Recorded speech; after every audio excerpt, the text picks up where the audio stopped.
Welcome to today's Global Connections program. I'm Bill Miller. What is the United Nations doing to promote peace and stability in 17 dangerous areas of the world? What unique role is being played by females to be police officers in United Nations peacekeeping operations? We'll be back in just a moment to talk about these and other hot-button issues.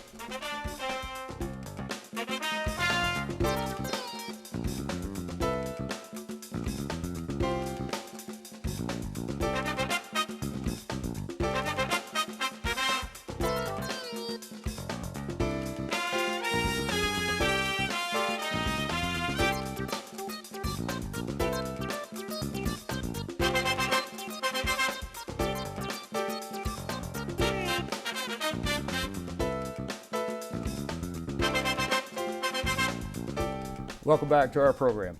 Today we're focusing attention on peacekeeping and in particular what the United Nations is doing in 17 very dangerous areas of the world. We're also going to take a look at what is being done by females who are part of the peacekeeping operations. My guest today is someone who's worked with these peacekeepers and is very familiar with the problems that they're confronting.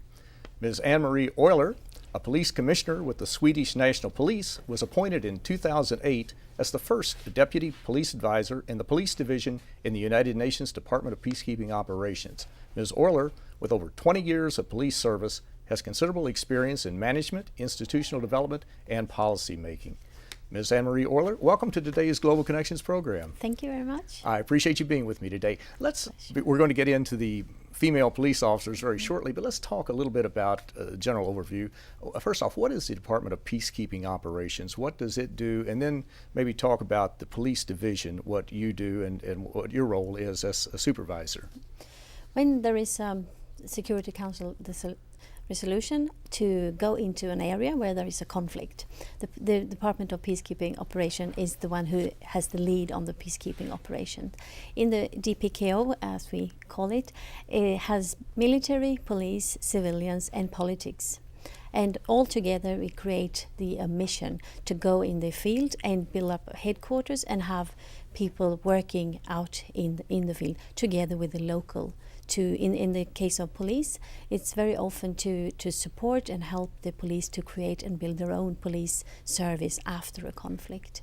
So what we are doing, we are mentoring, advising, and really help with the reform and supporting the local police. Now, the United Nations, well, right now I think there are about 120,000 peacekeepers, and that includes the civilians, the females, and all of the people making up that peacekeeping operations. But now the United Nations does not have a standing army. These folks are on loan from their different governments, and that's how it operates, isn't it? Yes, it's very much depending on the member states, what they want to contribute, how much they want to contribute in military and police. So we don't have our own police services or military forces. We have to ask member states to contribute with the different operations. And in the number of police are close to 13,000 today. And the authorized strength that the Security Council has told us to have is 16,500 today, with the increase of Haiti recently. So now, of the 120,000 roughly peacekeepers, including civilians, about 13,000 are police. And of that number, how many are females? 8%. 8%? Yeah. Or females? Yeah. Okay, but it's a number that's growing, I'm assuming. Well, I'm hoping, and we have really worked on, and we're working with member states to encourage them to contribute with more female officers. Now, this involvement of females came out of a Security Council resolution. Was it back in 2000 or something like that? Security Council Resolution 1325.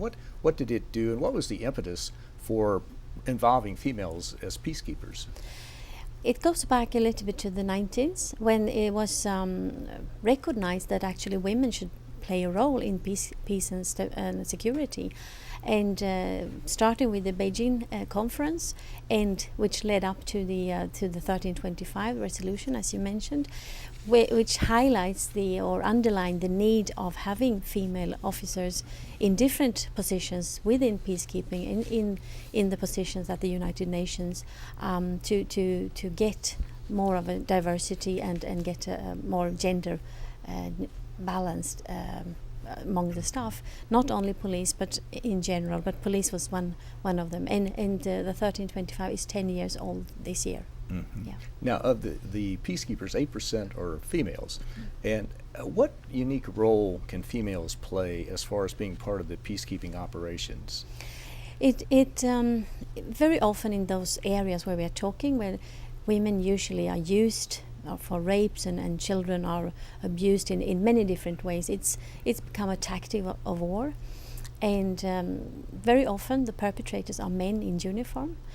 So what the woman in uniform can make a difference is because we can reach out to the community, to the women, to the children.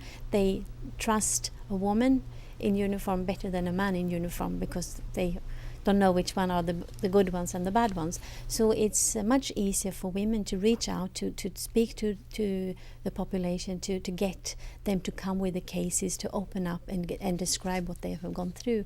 That's much more, we reach much better goals with having female officers. And also they serve as role models, because if other women can see, oh, they are police officers, maybe I can become a police officer as well.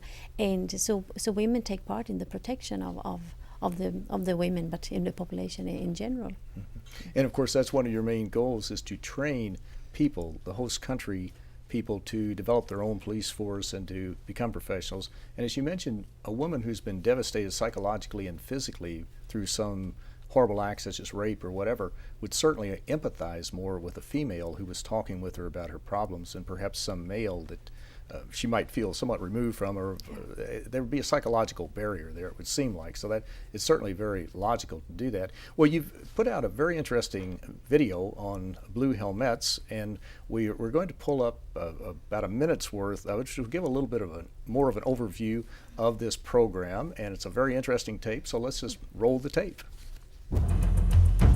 From the arid lands of Darfur to the mountains of the Democratic Republic of the Congo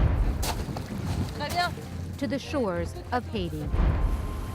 More than 110,000 peacekeepers, military, police, and civilian, currently serve in 18 UN peace operations around the world. The number of countries that now contribute police and military personnel has reached 120, an all-time high.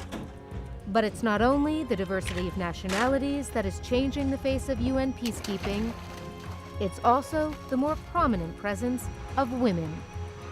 In 2000, the UN Security Council adopted its landmark Resolution 1325 on women, peace, and security, recognizing that women bear the brunt of armed conflicts and thus should have a central role in their prevention and resolution.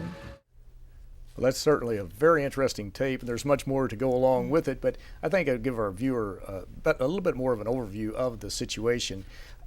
Did you want to comment on the tape, or I've got a follow-up question on this, but were you going to comment on that? No, I was just, we mentioned the 17 missions and they say 18, but it fluctuates. It fluctuates because sometimes political right. decisions to close a mission, Exactly. and so just to be correct. Yes, yeah. we're never sure between 16 and 18. Yeah, It usually yes, is in that yes, range. yeah. But it was a very interesting tape, and I was curious with the women. We mentioned a minute ago that anybody in the peacekeeping operation, regardless of who it is on loan from his or her country. The UN does not have a standing army. It does not have a lot of money to support peacekeepers, but it does do a very good job, generally speaking. But I'm just curious, what are your criteria for selecting the females in particular to participate in the program? What types of criteria do you look for? Do you look for donor countries who are willing to participate? Do some countries get more involved, perhaps in providing troops than others, or what are some of your criteria? It's the same for men and women. Mm-hmm. We do get police contributing from 100 countries today. The criteria for an individual police officer is to be 25 years of age at least, and 5 years of service. And then we have a selection criteria where you need to speak English or French, and you need to be able to drive a car, and when there is a request for a weapon, you need to be able to handle a weapon as well. And then we do a personal interview to make sure we have the right profile. So these are the general criteria for an individual officer. Then we also have something called formed police units, FPU, which is the case of Liberia, where we have a full female unit with 125, 140 female officers in one group. So there are two different kinds of police, and they come as a group, and then we are working on policies and standards to what the task of this group should be, and what the requirements in terms of equipment and training.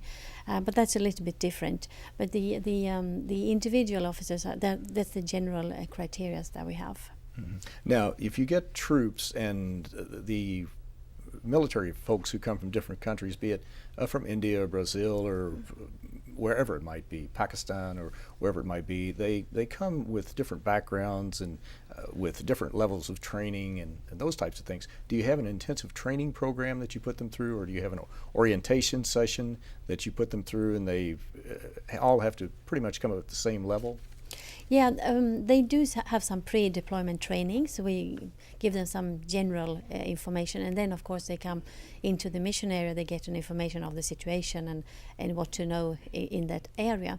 What we're trying to achieve, we are not there yet, but we're trying to define international policing. What does it mean in the post-conflict area? Because exactly as you say, that we have different backgrounds, we have different types of police services. So we're trying to define, together with member states, to define what does it mean? What are the expectations and what are the rules, and how should they be trained to be better for the UN in a standardized concept, if you like. Yeah. So that's something we're working on in my police division. Mm-hmm. Now, I mentioned India, Pakistan, and Brazil as donor countries. I took a guess at that. Who are some of your major donor countries? Well, it's the countries you mentioned: India, Bangladesh, Pakistan, Nigeria, Nepal, Jordanian are the biggest contributors, and that is due to they have these formed police units where they contribute with 125, 140 as a group, and not on individuals. They have some individuals as well, but they are the big contributors with the numbers. Well, you're watching Global Connections Television, and the main purpose of Global Connections TV is to focus attention on international issues that impact people from Frankfort, Kentucky to Frankfurt, Germany, and from Lima, Ohio to Lima, Peru.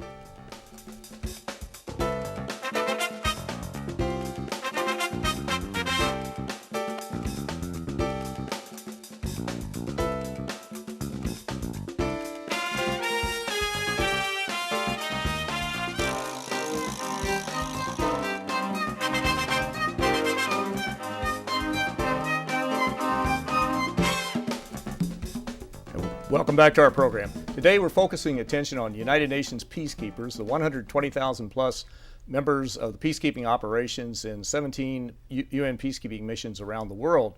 We're also focusing on the very unique role of women as female peacekeepers. My guest today is someone who's very knowledgeable as to what has been done and what they plan to do in the future. Ms. Anne-Marie Euler, a police commissioner with the Swedish National Police, was appointed in 2008 as the first deputy police advisor in the police division in the United Nations Department of Peacekeeping Operations. Ms. Orler, this is a very interesting concept, a very unique concept. We were talking a bit about the criteria for selecting the peacekeepers, the females in particular, talking about the donor countries. Do you find that, have you had any situations, and anytime you have a military, it will always happen. We know that. You look at the United States military, the Canadian military, the Mexican military, it doesn't matter. There are always situations where some people don't play by the rules. They violate the military code of ethics.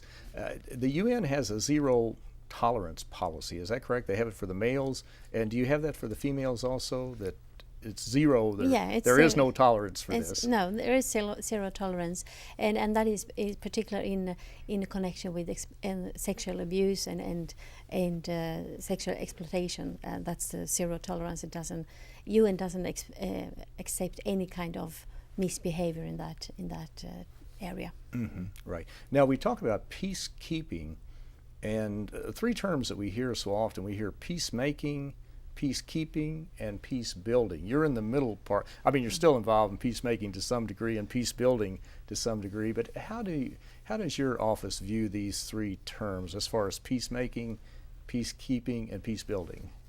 That is something that I would need probably a week to explain, and I'm not sure I'm able to do it because it's a lot of different expression on peace, and I think, I mean, peacekeeping, the concept as such goes 60 years back, and then it started with the peacekeeping, and for the role of police and in some way also for the military was very much to observe. There were two countries that were in a conflict, and they put UN in the middle to make sure they didn't meet in the middle.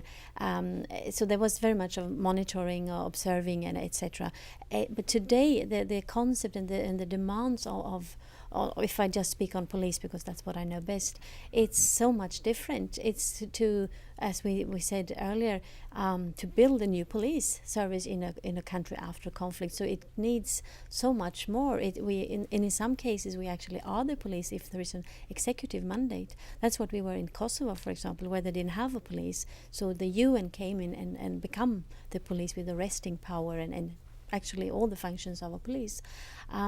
So we are still in the peacekeeping concept, but then of course you can discuss whether we are moving more towards the peace building, which is more of an institutional building to reform and to the whole process, let's say. So it's really difficult to define what is what, and sometimes there is some grey areas in between to exactly say what belongs to what.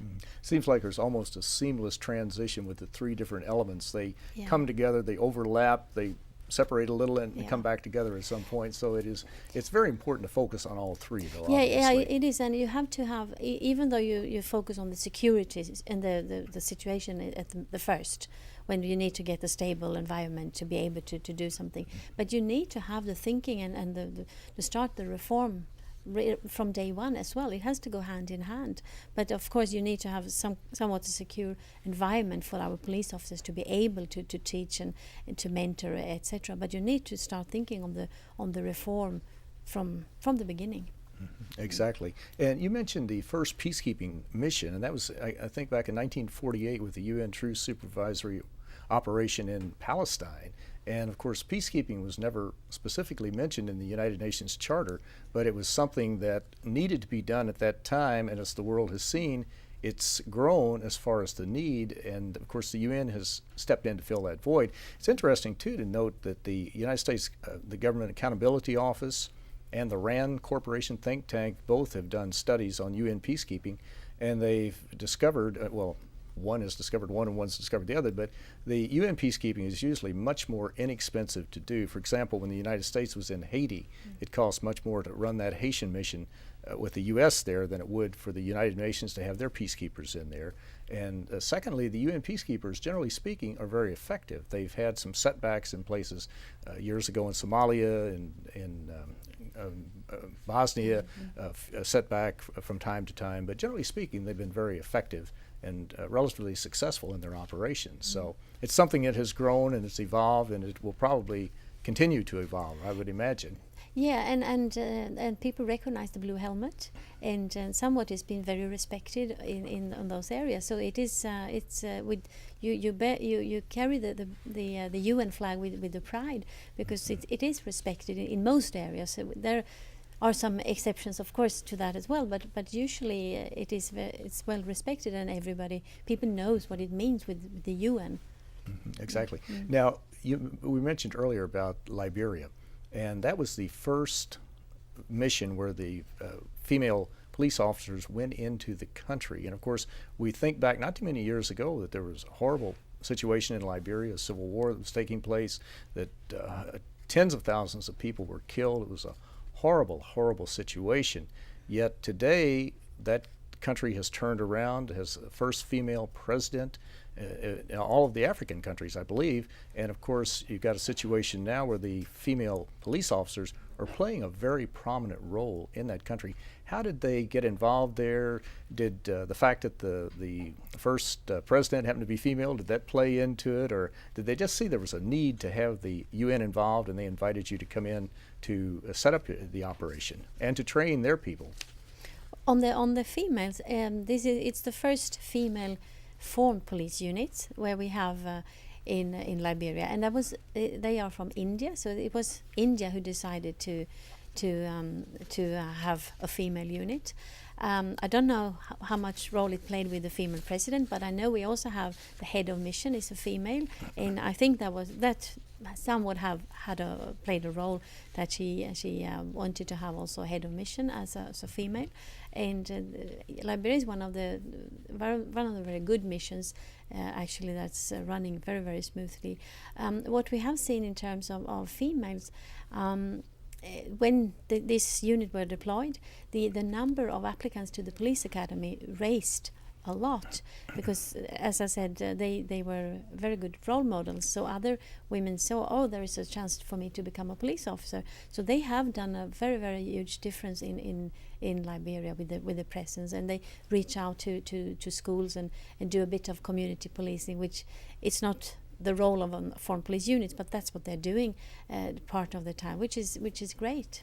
Mm-hmm. And the fact that they're training the host country nationals to fill that void is certainly very, very important, rather than come in and to stay there forever for 10, 15, 20, or 30 years, but to come in and to train people, and they run their own situation in their own country. So it's very important to do that. Yeah, and that's the main aim. UN doesn't come to stay there. I mean, the first aim is how soon can we get out? Exactly. First goal. That's the first goal, actually, Right. to see how soon can we get out.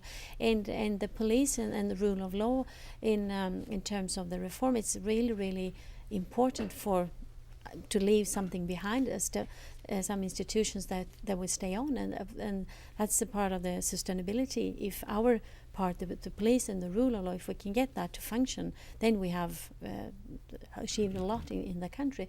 So some would actually explain the police and also the rule of law, with including the corrections and justice system. That's the exit strategy. That's how you can leave the country and leave something very good behind. Mm-hmm.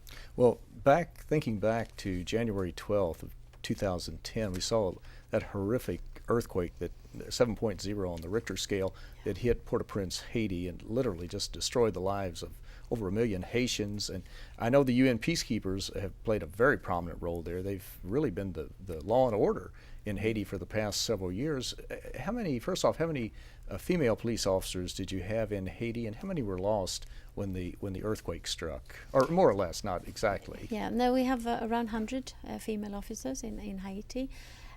What we have today of people that unfortunately was deceased in Haiti is 18.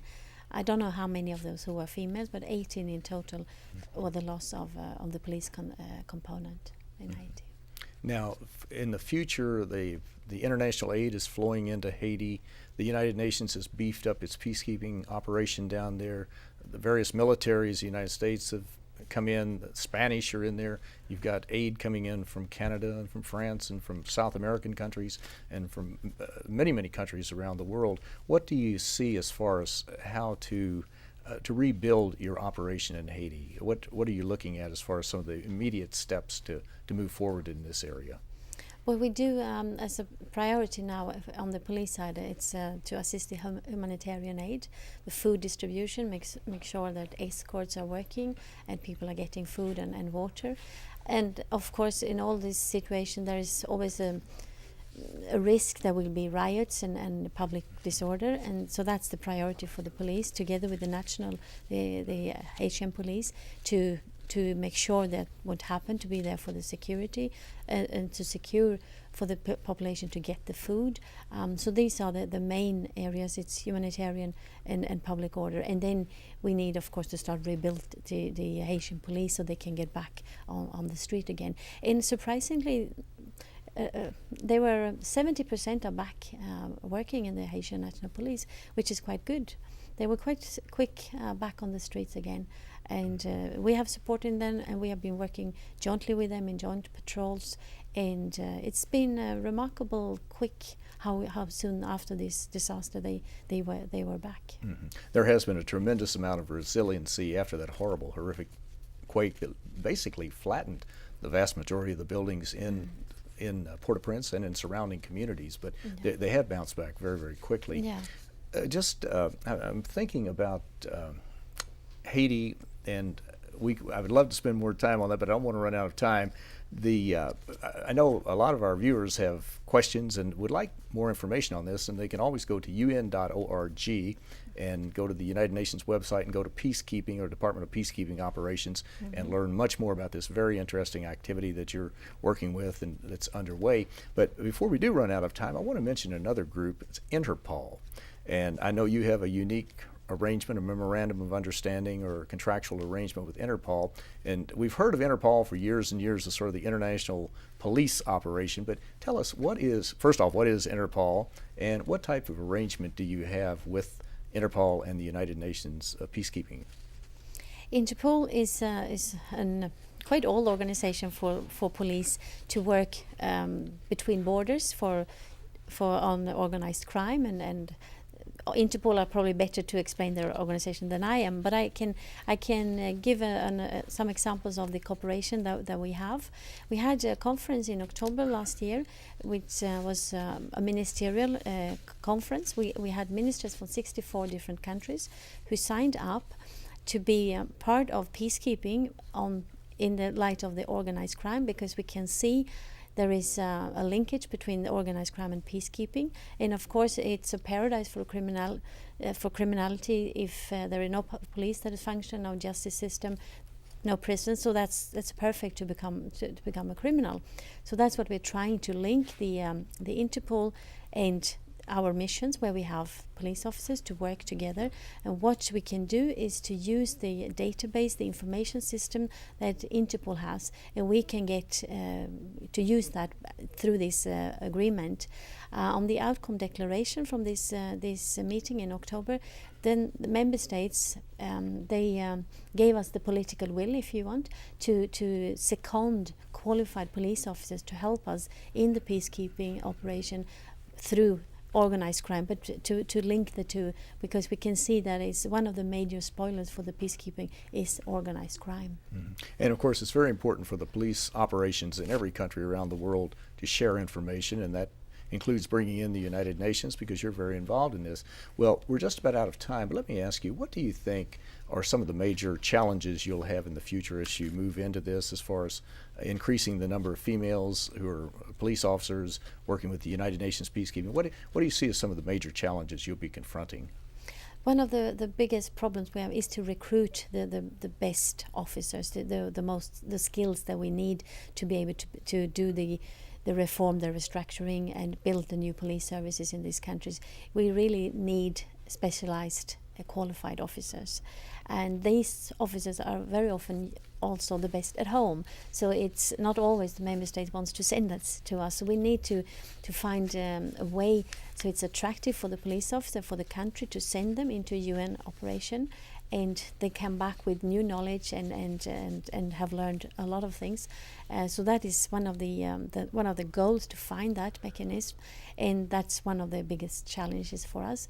And on female, it's again the same, because women were later in the police service, and we have in some countries we have some cultural differences. That's clear. We're trying to overcome, trying to support and help and facilitate as much as possible to find criteria that would facilitate for women to come along, and using other women who've been into police in peacekeeping as a network would be, then they can ask questions and find out how important this is. Well, peacekeeping is extremely important, and Anne-Marie Orler, I want to thank you so very much for a very interesting and a very informative program. I'm Bill Miller. Thank you for joining us on today's Global Connections program.